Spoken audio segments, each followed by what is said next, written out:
नमस्कार, मैं self Malika Parveen, assistant professor, government law college Bikaner. Civil प्रक्रिया संहिता के ऑर्डर 32 में हमने पहले ऑर्डर 7 तक किया था। आज हम ऑर्डर 8 से लेके 16 तक करेंगे। ठीक है, ऑर्डर 8 क्या कह रहा है? सॉरी, रूल 8 और ऑर्डर 32 का रूल 8 ये कह रहा है वैलिड रिटायरमेंट, यानी ऑर्डर 32 रूल 8 ये कह रहा है कि वाद मित्र कब की निवृत्ति कब हो सकती है, यानी वाद मित्र जो अपॉइंट हुआ था वो रिटायरमेंट कब ले सकता है। न्यायालय जब तक ना कहे तब तक वो रिटायरमेंट नहीं ले सकता, लेकिन न्यायालय से परमिशन लेके वो रिटायरमेंट ले सकता है। पर रिटायरमेंट लेने का जो आवेदन करेगा उसमें वो प्रतिभूति देगा कि वो नया वाद मित्र अपॉइंट करवा देगा, यानी नए वाद मित्र की खोज करेगा वही, और नए वाद मित्र की खोज वो करेगा, उसमें लगने वाले खर्चे भी के लिए भी वो श्योरिटी देगा, यानी वो श्योरिटी देगा कि नया वाद मित्र आ जाएगा।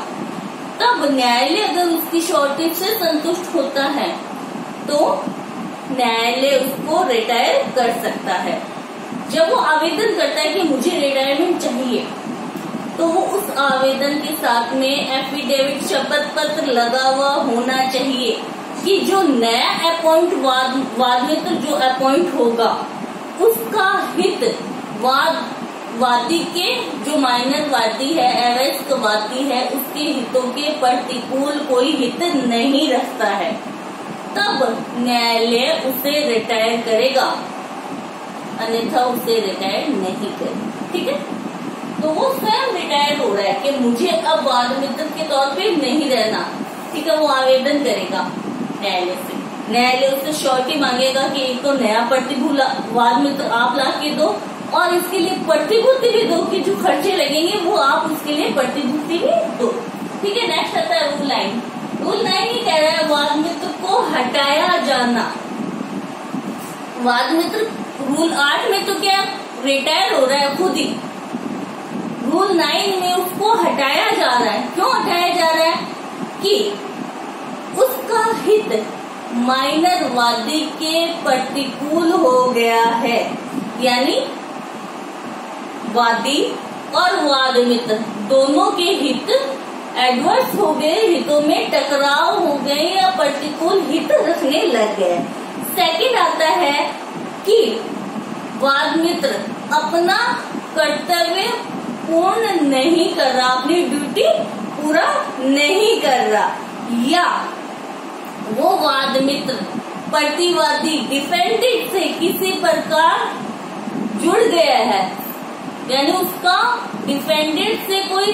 रिलेशन है, चाहे वो किसी भी प्रकार का हो, तो इसका डिफेंडेंट से उसका रिलेशन, वाद मित्र का डिफेंडेंट से रिलेशन वादी के हितों पर प्रतिकूल प्रभाव डालेगा। नेक्स्ट आता है कि वो भारत छोड़ने वाला है, या वाद तो लंबित है अभी तक और वो कह रहा है मैं तो भारत छोड़ के जा रहा हूँ या जाने वाला है, तो उसको हटा दिया जाता है, या अन्य कोई पर्याप्त कारण न्यायालय को लगता है तो न्यायालय उस वाद मित्र को उसके स्थान से हटा सकता है। यहाँ पर वादी द्वारा आवेदन भी किया जा सकता है या न्यायालय को स्वयं समाधान हो जाता है कि वाद मित्र अपना कार्य उचित ढंग से नहीं कर रहा या इसके कार्य से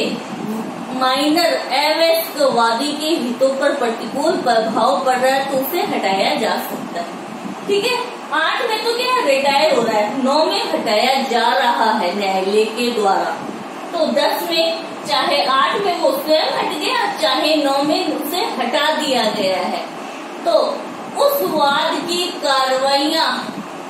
तब तक रुक जाएगी जब तक कि नया वाद मित्र नहीं आ जाता,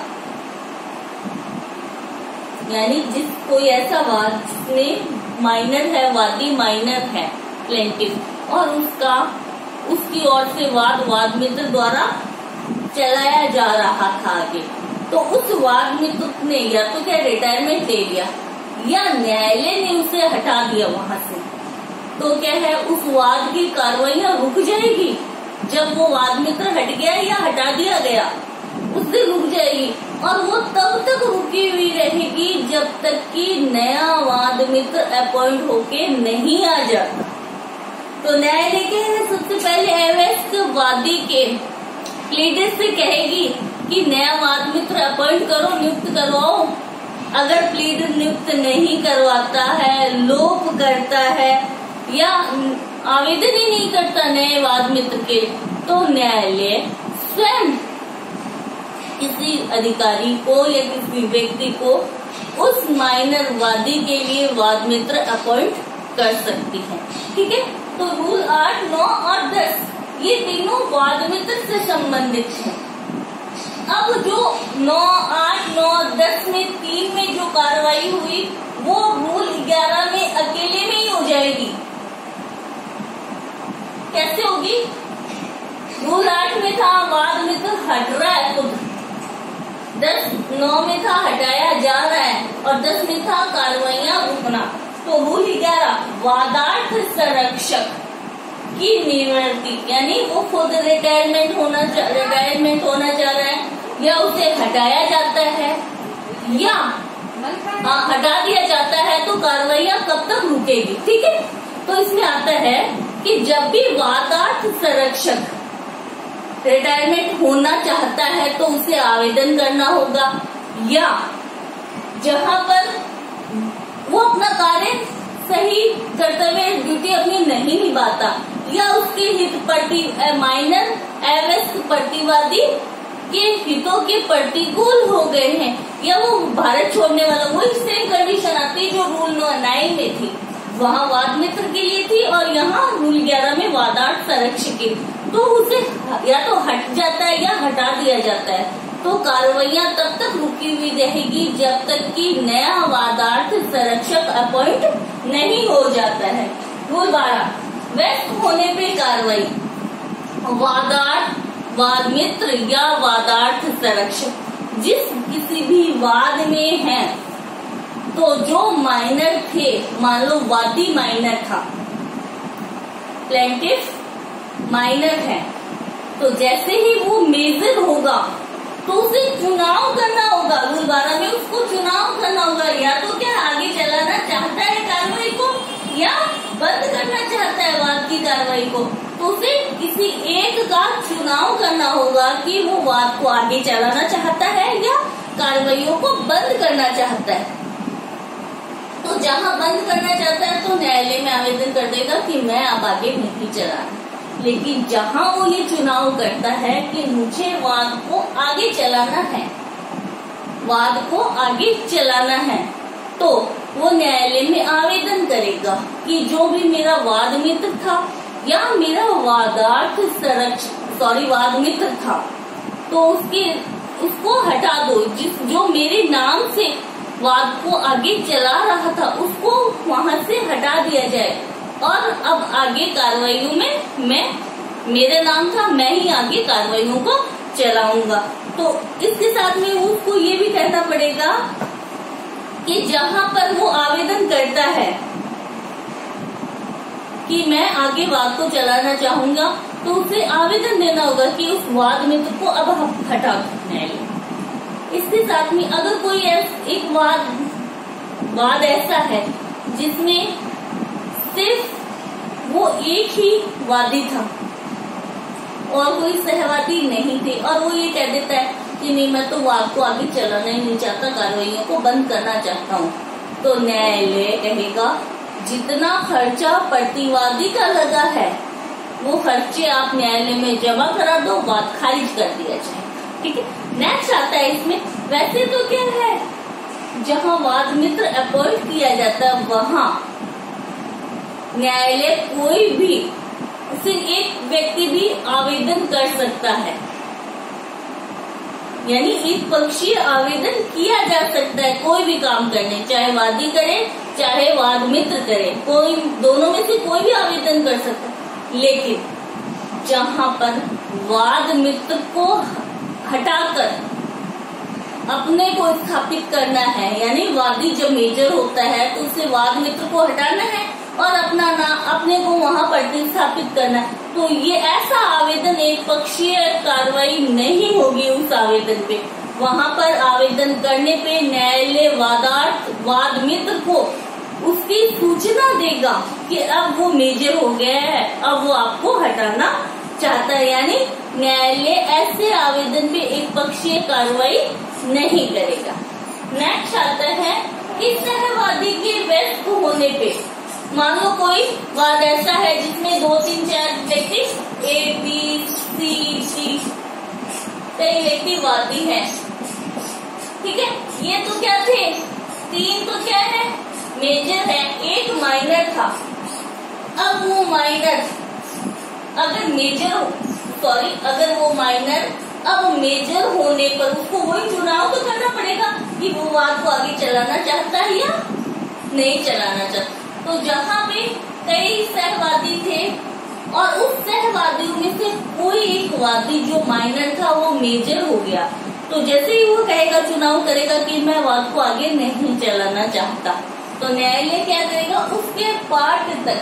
वाद को खारिज कर देगा। उससे जो खर्चे लगे हुए हैं अन्य सहवादियों के और प्रतिवादियों के जो भी खर्चे लगे हुए हैं वो उससे वसूल लिए जाएंगे और उसके हिस्से तक का, अंश तक का वाद खारिज कर दिया जाएगा। नेक्स्ट आता है रूल 14 कि अनुचित या अयुक्तियुक्त वाद। जब वादी मेजर हुआ तो उसे लगा कि वाद मित्र द्वारा जो उसके नाम से वाद चलाया जा रहा था वो अनुचित था, अयुक्तियुक्त था, उसके हितों पे उससे विपरीत प्रभाव पड़ रहा था, तो न्यायालय में वो आवेदन करेगा कि वाद मित्र द्वारा जो वाद चलाया जा रहा था वो अयुक्तियुक्त है या अनुचित है। तो न्यायालय उसके आवेदन को वादी के आवेदन को मंजूर करेगा और मंजूर करने के बाद में वाद मित्र को ऑर्डर दे देगा कि वादी द्वारा या प्रतिवादियों द्वारा जो भी खर्चे लगे हैं इस वाद में वो आप चुकाएं, यानी उसको पेनल्टी लगाई जा रही है, यानी उसको ऑर्डर दिया जा रहा है कि आप बिना मतलब ये वाद चला रहे थे। जब वादी मेजर हुआ वो कह रहा है कि वाद मित्र अनुचित रूप से या अयुक्तियुक्त रूप से वाद चला रहा था, उसके हित के विरुद्ध है, तो न्यायालय उसके वादी के आवेदन को स्वीकार करेगा और वाद मित्र को ऑर्डर देगा कि वादी के जो खर्चे लगे हैं और प्रतिवादियों के उस वाद में जो भी खर्चे हुए वो आप भुगतान करो, ठीक है। तो वाद मित्र भी सोच समझ के बनना पड़ता है, ठीक है। नेक्स्ट आता है रूल 15 ऑर्डर 32 के रूल 1 से लेके रूल 14 तक के सारी कार्रवाइयां जो यहाँ हमने माइनर के लिए पढ़ी है वो अनसाउंड माइंड व्यक्ति के ऊपर भी अप्लाई होती, यानी कोई व्यक्ति पागल है, विकृचित है, तो उसपे ये सारी कार्रवाइयां, ये सारी प्रोसीजर लागू होती है। रूल 16 व्यावर्तियां, इसमें ये कहा गया है कि इस ऑर्डर 32 की रूल 1 से लेके 15 तक की कार्रवाइयां, नियम किस पे अप्लाई नहीं होंगे, विदेशी शासकों द्वारा, विदेशी राज्य के किसी शासक द्वारा अगर कोई वाद प्रस्तुत किया जाता है या विदेशी राज्य के शासक के विरुद्ध, या तो विदेशी राज्य के शासक के द्वारा या उसके विरुद्ध कोई वाद प्रस्तुत किया जाता है, तो ऑर्डर 32 की कार्रवाइयां लागू नहीं होंगी। नेक्स्ट इसी में बताया है रूल 60 में कि अगर कहीं पर कोई माइनर व्यक्तियों के लिए उनकी ओर से वाद करना या उनके विरुद्ध वाद किया जाता है, तो वहां पर अगर कोई स्थानीय विधि लागू है